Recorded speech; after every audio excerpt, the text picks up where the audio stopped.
Last week, I got a letter from my cousin Marcus, who is with his family in Britannia. His father is the commander of a Roman legion, so they travel around and live in the camps with him. Teacher told me that Britannia is many weeks away at the far northern edge of our empire. From there, we rule west to Hispania, south to Africa and Egypt, and east to Parthia. In just 900 years, Rome has grown from a little village to the biggest country the world has ever seen. Father says that could never have happened without our Roman legionnaires. He says that they are the best organized, most well-trained warriors in history. They come from all over the empire. Some are even people from other countries who fight with our army so they can earn Roman citizenship.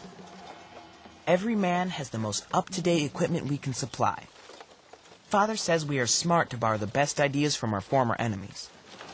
Our swords were originally from Hispania. The shields are from an ancient Samnite design. And the helmets are Etruscan. But the pilum, a long spear, is entirely a Roman invention. The tip is shaped to make it easy to go into a shield, but hard to pull out. Marcus is so lucky. He gets to watch the men practice every day.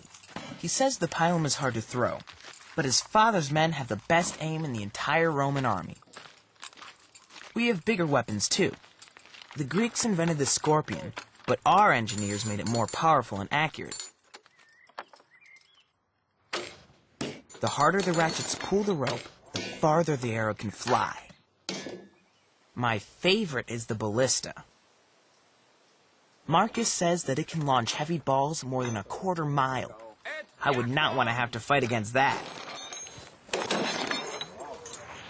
The men train for hours every day.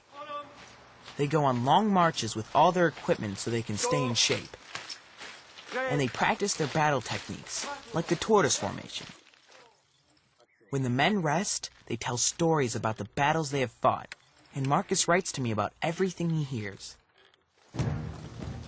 About 40 years ago, we Romans were advancing into the hills of Britannia, but their people, called the Britons, wanted to remain free of Roman rule. 30,000 of their men rallied behind their leader, Calgacus, and charged our legions. Although the Britons were brave and fierce, they could not overcome our weapons and training.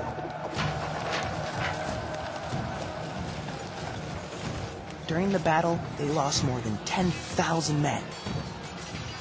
When they retreated, they burned their villages rather than have them fall into Roman hands.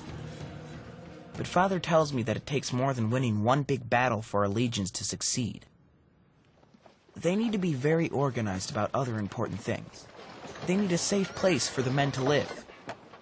And they need a way to bring supplies and food to the front lines.